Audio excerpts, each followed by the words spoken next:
जय हिंद दोस्तों, मैं Kanhaiya sir KP campus Basantpur से। बिहार में शिक्षक के बहाली के लिए आगाज हो चुका है और इसके लिए जो बोर्ड है वो बोर्ड है बीपीएससी, जो एग्ज़ाम कंडक्ट कराएगा। फॉर्म भरने का डेट भी आ चुका है। आप लोग तमाम जगह नोटिफिकेशन देख चुके होंगे। आज हम एक जानकारी लेकर के आए हैं और इसमें सबसे एक महत्वपूर्ण जानकारी जिसमें लोगों को जो बहुत ज़्यादा कन्फ्यूजन है वो ये है कि क्या इस बार जो सीटेट में बैठने वाले हैं, यानी कि जो सीटेट का फॉर्म अप्लाई हुआ है और अगस्त में जिनका एग्ज़ाम है, वो इस बहाली में शामिल हो पाएंगे कि नहीं, इसके लिए वो फॉर्म भर पाएंगे कि नहीं, ये सबसे बड़ा कन्फ्यूजन है।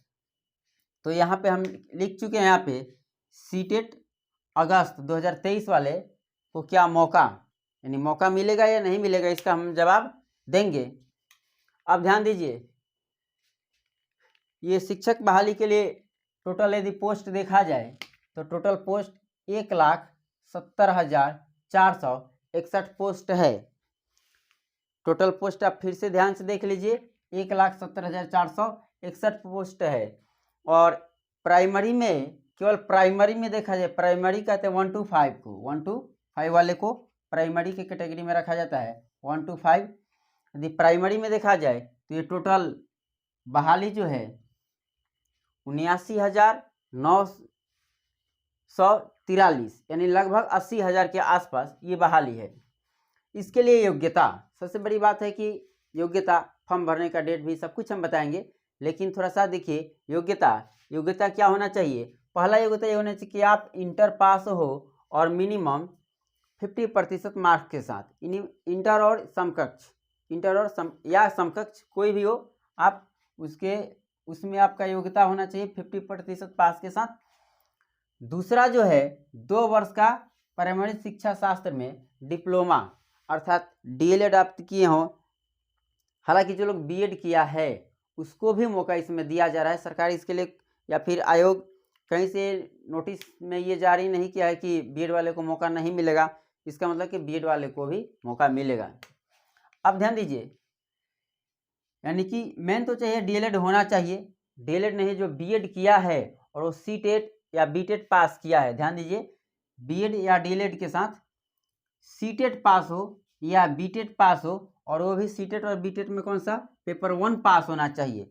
ध्यान दीजिएगा, यदि कोई डीएलएड किया है और ग्रेजुएशन करके किया है डीएलएड और सीटेट में सेकेंड पेपर पास है तो उसको प्राइमरी में मौका नहीं मिलेगा, उसको अपर प्राइमरी में मौका मिलेगा, जो होता है अपर प्राइमरी 6 to 8 को कहते हैं अपर प्राइमरी, इसमें मौका मिलेगा। और इसके लिए सीटेट का पेपर सेकेंड पास होना अनिवार्य है, सीटेट का पेपर सेकेंड पास होना अनिवार्य है।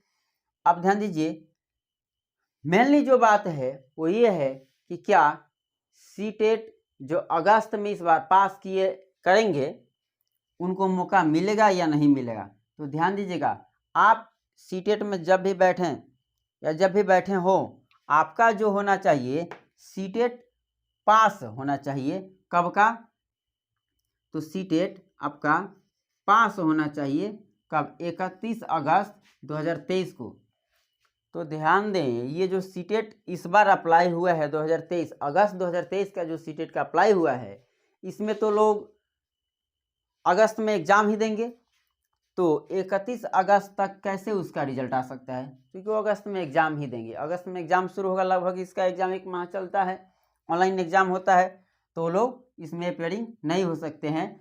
हाँ, जो बीएड में एडमिशन ले चुके थे या फर्स्ट ईयर पास कर चुके हैं और सीटेट में बैठ चुके हैं, वो यदि पास हैं सीटेट, यानी कि इस बार दिसंबर वाला सीटेट जो पास कर चुके हैं और वो बीएड फाइनल ईयर में है, तो वो अपना इसमें अपेयर हो सकते हैं, वो इस बीपीएससी के फॉर्म को फिलअप वो कर सकते हैं, बीपीएससी फॉर्म फिलअप कर सकते हैं। अब आइए इसके आगे हम लोग एक एक करके सिलेबस के बारे में जानकारी लेते हैं। मेनली सिलेबस है, और सिलेबस की जानकारी देने से पहले हम आपको एक बात बता दें कि मेरा संस्था केपी कैंपस के नाम से बसंतपुर में ही चलता है और हम लोग बैच डालने जा रहे हैं।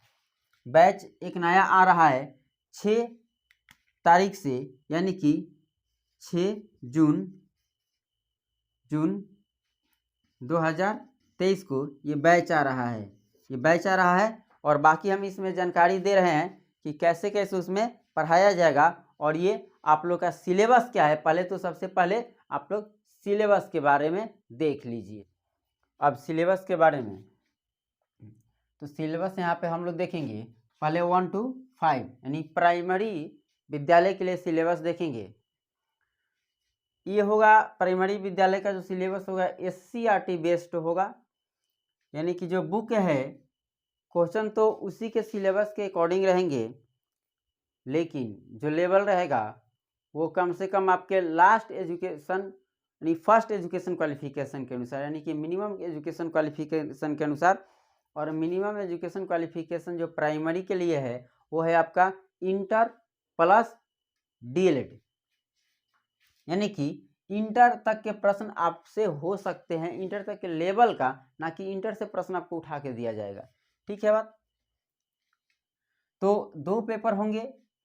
ये भाषा का पेपर, हालांकि ये जो भाषा है जो 100 अंक का होगा, 100 प्रश्न होगा, 100 अंक का होगा, ये बटा होगा इंग्लिश और हिंदी में, जिसमें से आपका इंग्लिश होगा तो इंग्लिश देख लिया जाए तो इंग्लिश 25 होगा, और हिंदी देख लिया जाए तो हिंदी आपका 75 होगा, मिला करके 100 नंबर होगा। ये दोनों 100 नंबर का 30% अंक, 30% अंक, तो 100 नंबर का 30% अंक 30 अंक ही होता है। 30 अंक आपको लाना अनिवार्य है, नहीं तो डिस्क्वालीफाई घोषित किए जाएंगे। हालांकि इसमें कोई नेगेटिव मार्क का चर्चा नहीं है, नेगेटिव मार्क नहीं होगा। तो आप यदि सिंपल भी पढ़ लेते हैं और केवल जिसके लिए इंग्लिश टफ है तो अपना हिंदी भी थोड़ा बहुत देख लेते हैं तो वो लोग क्वालिफाई कर देंगे, इसमें नो डाउट। अब ध्यान दीजिएगा, ये केवल प्राइमरी के लिए नहीं, लैंग्वेज का जो बात है, प्राइमरी, अपर प्राइमरी और माध्यमिक और उच्च माध्यमिक, यानी कि क्लास 1 से लेकर +2 तक लैंग्वेज का यही बात रहेगा। सेम यही क्राइटेरिया रहेगा अपर प्राइमरी में भी, माध्यमिक में, उच्च माध्यमिक में भी यही रहेगा। अब विषय का बात किया जाए तो ये जो 120 नंबर का पेपर है, 120, आप लोग को पता होगा ना कि इसके जगह पहले 150 किया था, 150 2 दिन पहले नोटिफिकेशन दिया और 120 कर दिया, 120, और टाइम रहेगा 120 मिनट, 120 प्रश्न के लिए 120 मिनट, यानी कि 2 घंटा टाइम रहेगा। अब कुछ ठीक हो गया, नहीं तो 150 प्रश्न के लिए 120 मिनट ही था पहले, यानी कि 2 घंटा पहले भी था, अब भी 2 घंटा है। और इसमें जो है आपको इसी के आधार पे मेरिट बनेगा। ध्यान रखिएगा, पहले जो टीचर का बहाली होता था और उसमें होता था कि आपका मेरिट बनता था मैट्रिक, इंटर और ग्रेजुएशन, जो आपका एजुकेशन क्वालिफिकेशन है उसके मार्क्स जोड़ कर, BA DLED ये सब का मार्क्स जोड़ करके। बट अब ऐसा नहीं है। अब क्या है, अब BPSC में जो अंक सबसे अधिक लाएगा तो ऊपर से उसका सिलेक्शन होगा। तो चर्चा है कि UR के लिए 40%, 36.5%, पिछड़ी के लिए 35%, ऐसे करके सब जो चर्चा है इसके चक्कर में नहीं रहे और इस गलतफहमी में नहीं रहे, और आप इस भी गलतफहमी में नहीं रहे कि लोग कम होंगे। बहुत दिन से लोग सीटेट पास करके बैठे हैं और पढ़ने वाले भी लोग हैं। फाइट ज़बरदस्त होगा, पढ़ना तो इसके लिए पड़ेगा। अब ध्यान दीजिए, 40 अंक का जो पेपर होगा इस 120 में 40 नंबर जो होगा आपका मैथ और रीजनिंग से होगा। प्रशांत किशोर शायद इसके चेयरमैन है, BPSC के अध्यक्ष, वो खुद बोले हैं कि इंटेलिजेंसी टेस्ट जो होगा वो आपका 40 अंक का होगा। तो इंटेलिजेंसी टेस्ट में यही आता है मैथ और रीजनिंग।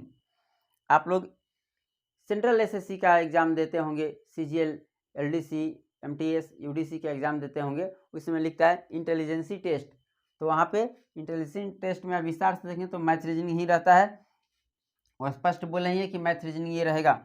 और 80 अंक का जो होगा, 80 अंक का इस आपका विषय से रहेगा, और विषय में प्राइमरी के लिए सबके लिए रहेगा समान विज्ञान रहेगा, समान सामाजिक विज्ञान रहेगा, भारतीय राष्ट्रीय आंदोलन, ध्यान रखिएगा यहाँ से हिस्ट्री से जो रहेगा ये भारतीय राष्ट्रीय आंदोलन से प्रश्न रहेगा, भूगोल, पर्यावरण और करेंट अफेयर, साथ में बिहार समान ज्ञान से भी प्रश्न रहेगा। तो इन सभी की जानकारी आपको आगे हम वीडियो में देते रहेंगे। और यदि पूरे बसंतपुर में आपको एक अच्छे लेवल का मैथ का तैयारी करना है और रीजनिंग का तैयारी करना है और साथ में इन सभी विषयों का तैयारी करना है, तो हम बता दें कि आप लोग के लिए सबसे बेहतर ऑप्शन रहेगा केपी कैंपस के नाम से चल रहा है बसंतपुर में ही, बैंक ऑफ इंडिया के सामने। उसमें आप लोग आकर के एक बार ज़रूर मुलाकात कीजिए, पढ़ के देखिए, आप लोग को खुद लगेगा, क्योंकि आप लोग ऐसा नहीं कि बिल्कुल नए हैं, आप कहीं ना कहीं इंट्रेंस पास किए हैं तब जाके बीएड में एडमिशन लिए हैं, हालांकि डीएलएड के लिए तो अब इंट्रेंस एग्ज़ाम लागू किया है, और उसके बाद जाकर के आप सीटेट या बीटेट कहीं क्वालिफाई है तो जानकारी तो आपको कम होगी नहीं। आप खुद 2 दिन 4 दिन के क्लास में यहाँ लेंगे कि हाँ जो पढ़ाया जा रहा है इससे हमारा एग्ज़ाम निकल सकता है कि नहीं। तो एक बार आकर के थोड़ा सा ज़रूर आप लोग क्लास में देखें। तो बीपीएससी के बारे में ये संपूर्ण जानकारी था। अब थोड़ा सा हम बात कर लें कट ऑफ के बारे में। कट ऑफ यानी कि क्वालिफाई करने के लिए मिनिमम आपको कितना अंक लाना होगा, इसके बारे में हम आपको जानकारी देते हैं।